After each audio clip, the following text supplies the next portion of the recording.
The call came at midnight, jerking me awake from my first decent sleep in weeks.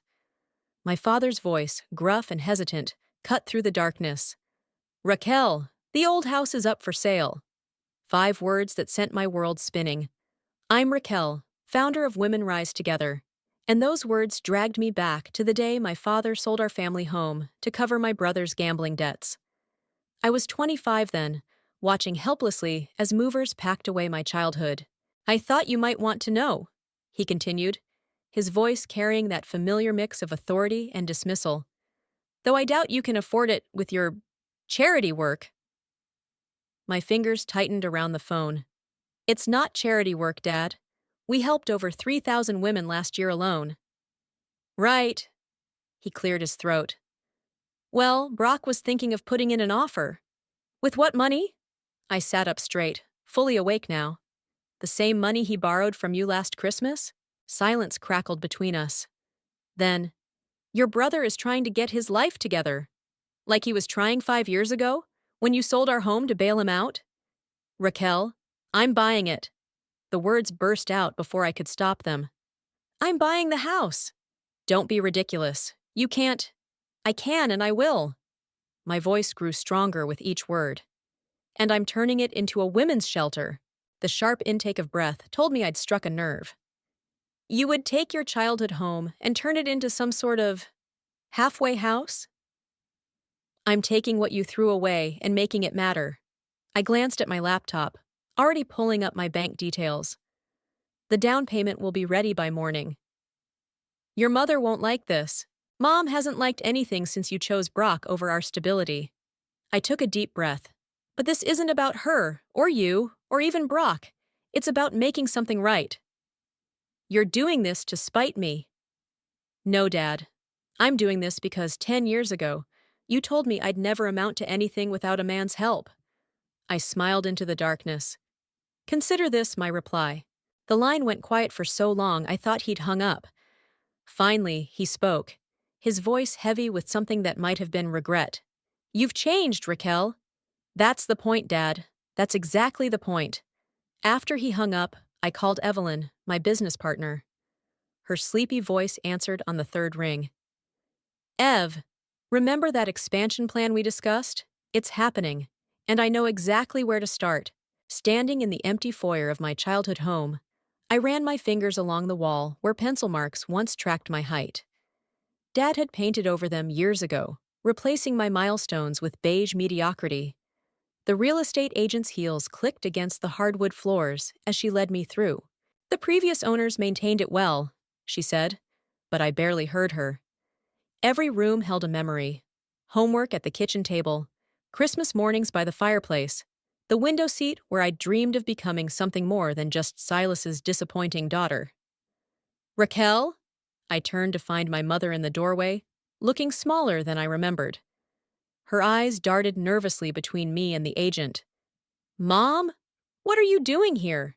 Your father told me you might come. She twisted her wedding ring, a nervous habit I'd inherited. He's concerned about your plans. You mean he's angry I got here before Brock could make an offer? The agent cleared her throat. I'll give you 2 a moment.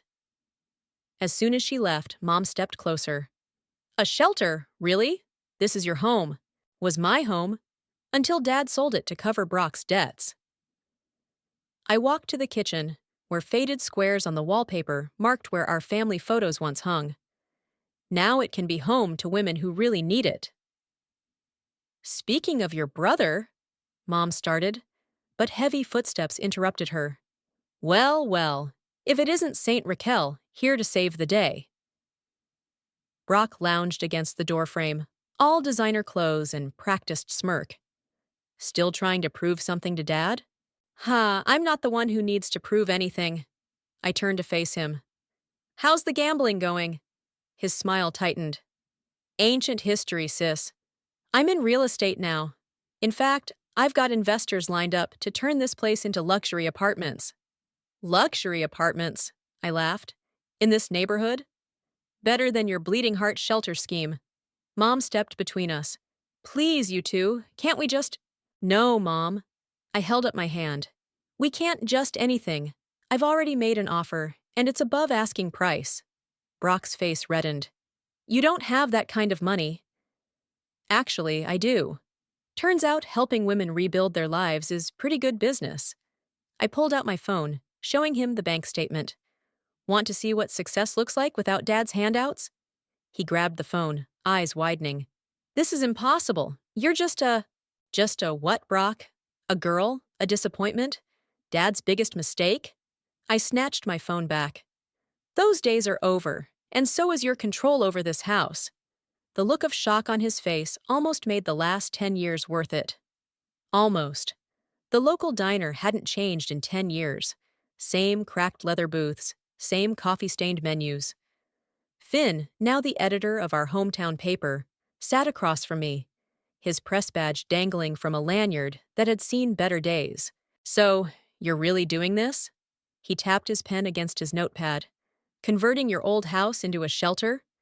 That's the plan. I stirred my coffee. Unless my father and Brock manage to block it. They might try, but... Finn leaned forward, lowering his voice. Your story's good for the paper. Local girl makes good, comes back to help the community. People eat that up. I'm not doing this for publicity. No, but publicity helps. He scribbled something down. Especially when you're fighting the old guard.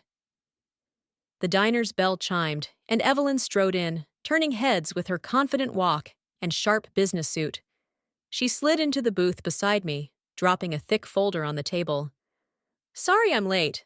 Traffic from the airport was brutal. She nodded to Finn. You must be the friendly press I've heard about.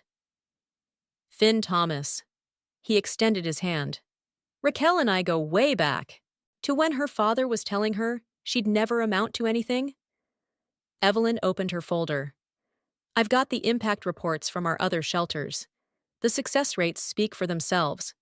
Before Finn could respond, my mother appeared at our table, wringing her hands. Raquel, can we talk? Privately? I started to refuse, but something in her expression stopped me. Give me a minute, I told the others, following her to a quiet corner. There's something you need to know, she said, voice barely above a whisper, about why your father always favored Brock. Because he's the son Dad always wanted? No. She glanced around nervously. Because Brock isn't your father's son. The world tilted sideways. What? It was before your father and I were married. A brief relationship. I never told anyone. But your father... She dabbed at her eyes. He knew. He always knew. I think that's why he tried so hard with Brock. To prove something to himself. Mom? I gripped the counter for support. Why are you telling me this now? Because you deserve to know why he pushed you away. It wasn't your fault. He just couldn't bear to see you succeed where Brock failed. You reminded him too much of himself.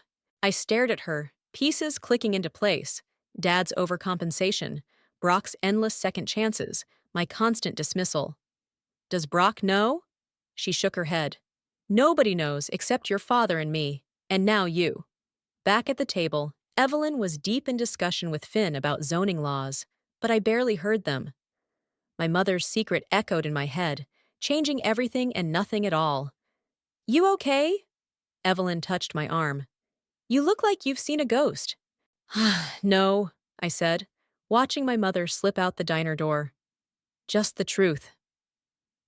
The bank's conference room felt too small for the tension it contained. I sat at one end of the mahogany table, Evelyn beside me, while the loan officer shuffled through our paperwork. Everything seems in order, but... He glanced toward the door. We're still waiting on one more party. The door swung open, and my father walked in, Brock trailing behind him like a shadow. What are they doing here? I stood up. This is a private meeting. I'm still on the board of directors, Dad said, settling into a chair. And I have concerns about this loan application. Evelyn's hand gripped my arm, steadying me. Mr. Clayton, your daughter's organization has an excellent credit rating and... This isn't about credit ratings. He cut her off. This is about family property. Family property you sold 10 years ago, I shot back. You gave up any claim to it then. Brock smirked. Dad's just looking out for the neighborhood's best interests. A shelter would tank property values. Actually, the loan officer interjected, Ms. Raquel's other shelters have shown positive effects on their communities. Property values have increased in those areas.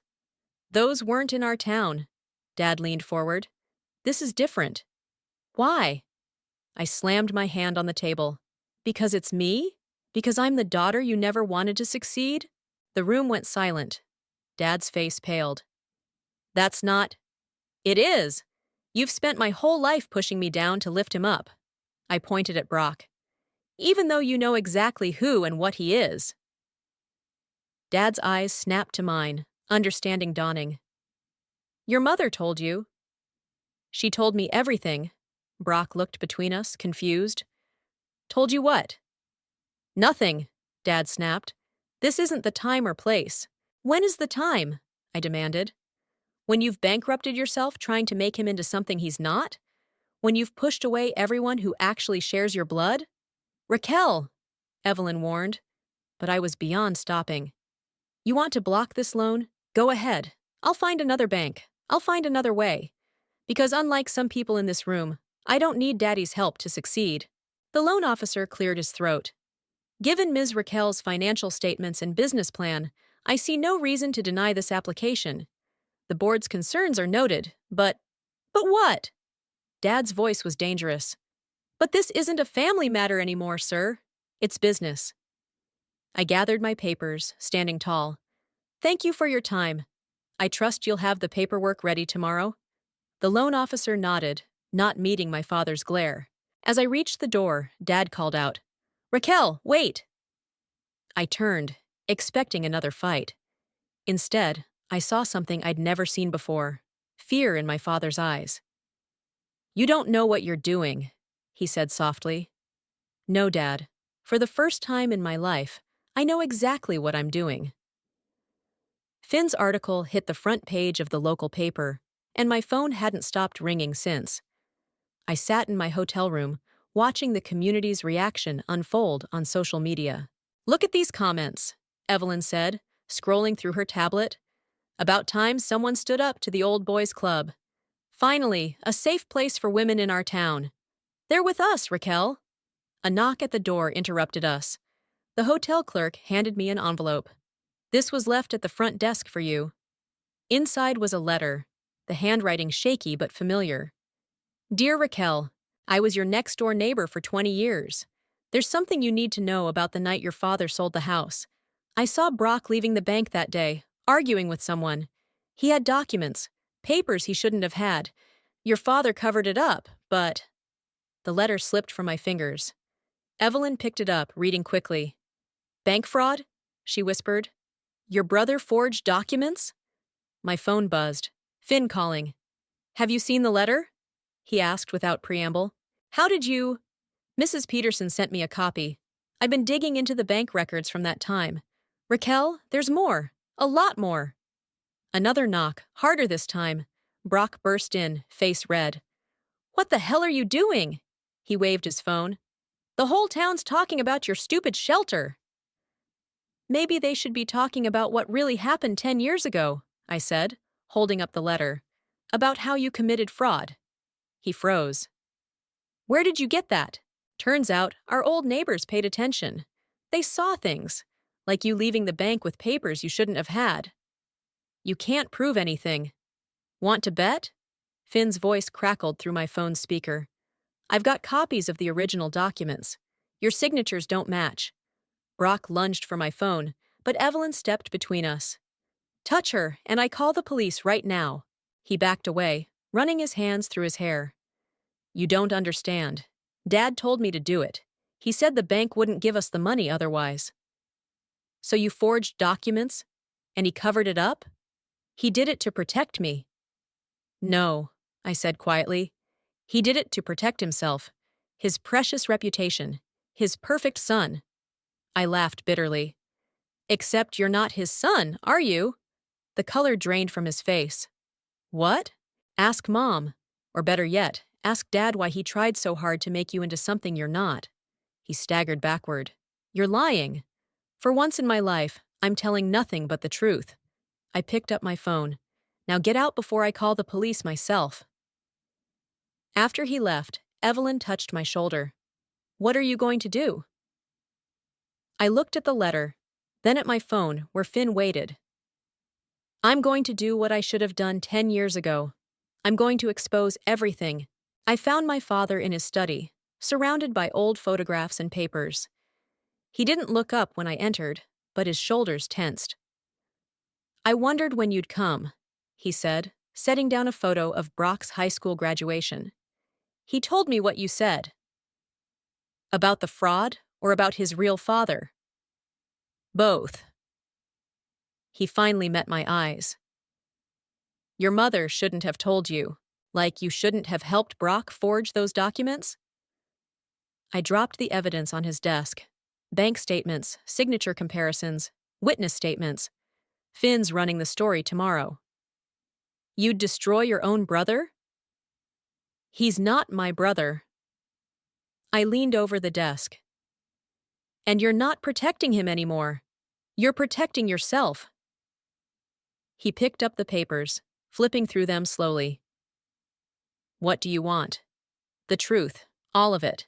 The truth! He laughed harshly. The truth is I failed. As a husband, as a father. When your mother told me about Brock, I thought if I could just make him successful, make him worthy. You'd prove something to yourself? I'd prove I was better than his real father. He slumped in his chair. Instead, I lost everything, including you. You didn't lose me, Dad. You threw me away. Because you didn't need me. His fist hit the desk. Everything you did, every success, it was all without my help. While Brock needed me. No, he needed consequences. He needed the truth.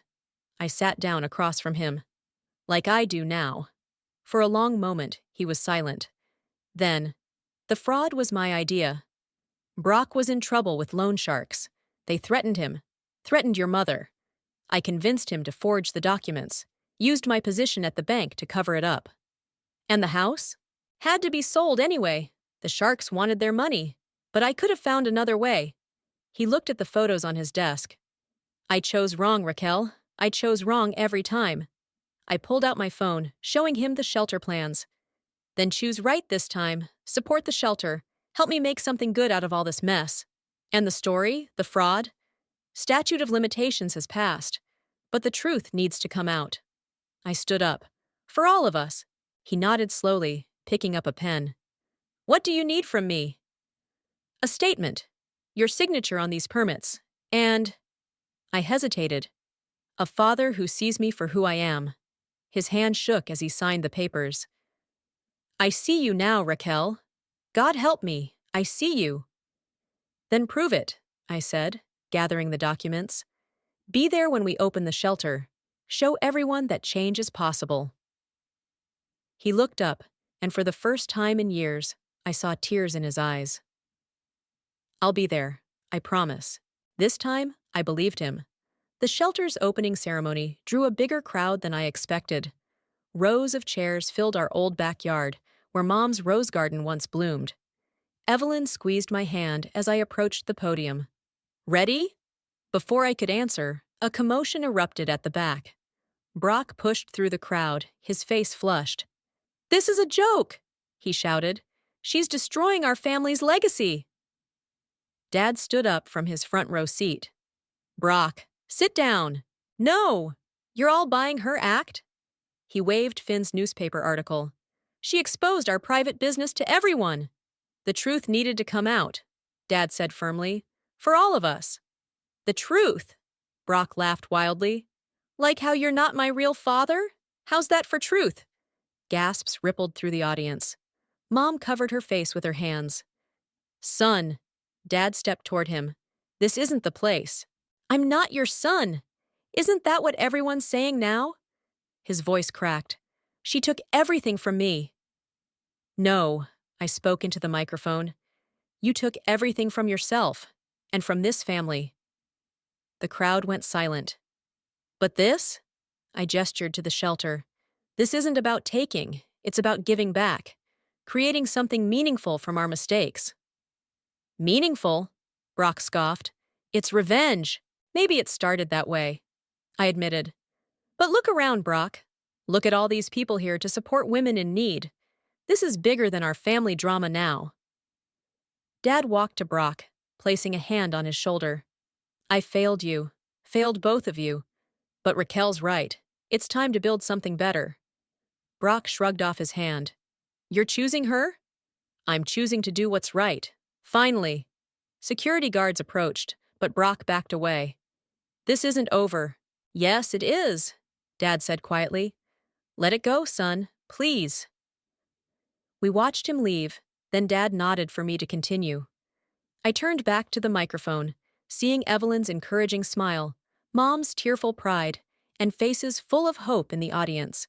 10 years ago, this house was sold to cover up lies and mistakes. Today, we're turning it into a place of truth and healing. Every woman who walks through these doors will find what I finally found: the strength to stand up, speak out, and create change. Dad stood beside me. My daughter had to fight her own family to make this happen. I was wrong to stand in her way. But today, I'm proud to stand with her. The applause was deafening. As I cut the ribbon across the shelter's door, I saw Mom hugging Dad, Finn taking photos, and Evelyn wiping away tears. Welcome to New Beginnings Women's Shelter, I announced, where every woman can find her voice and her strength, just like I found mine. The door swung open, and with it, a new chapter began. The morning sun streamed through my old bedroom window, now an office where I reviewed applications for the shelter. A knock at the door made me look up. Still working? Dad stood in the doorway, holding 2 cups of coffee. Your mother says you've been here since dawn. Just finished interviewing our newest resident. I accepted the coffee. She reminded me of myself, actually, trying to prove something to everyone but herself. He settled into the chair across from me. I saw Brock yesterday. My hand froze halfway to my mouth. How is he? In therapy. Finally. Dad stared into his cup. He's staying with his biological father, trying to understand himself better. That must have been hard for you? Harder for him, but necessary. He looked around the room. Like this place was necessary. A woman's laugh drifted up from the garden, where Mom was teaching some residents about rose cultivation. Through another window, I could see Evelyn leading a job skills workshop in the converted dining room. Remember when you told me I'd never amount to anything without a man's help? I asked. Dad winced. I remember a lot of things I wish I could take back. I don't want you to take them back. I met his eyes. They made me who I am, made this place what it is. And what exactly is that? A reminder that sometimes the worst things in our lives lead us to the best versions of ourselves. He reached across the desk, taking my hand. I read the success stories Finn's been publishing. These women, they're healing because you showed them how. We're all healing, Dad. I squeezed his hand. Even you. A commotion downstairs drew our attention. We found Mom in the kitchen, surrounded by residents, teaching them her secret recipe for healing chicken soup. The same soup she'd make whenever our family was falling apart. Add the love, she was saying. That's the most important ingredient. Dad cleared his throat. Room for 2 more students? The women made space, and soon we were all chopping vegetables, sharing stories, and filling the kitchen with the kind of warmth it had always deserved. You did good, kiddo, Dad whispered as we worked. Better than I ever dreamed possible. We did good, I corrected him. All of us. Outside, new roses were blooming in Mom's garden, their fragrance drifting through the open windows. The house that once witnessed our family's breakdown now echoed with laughter, hope, and the sound of lives being rebuilt. This wasn't the revenge I'd planned. It was something far better, redemption for all of us. And as I watched my father teaching a young woman how to properly dice onions, I realized some broken things don't need to be fixed. They just need to be transformed into something new, something stronger, something beautiful.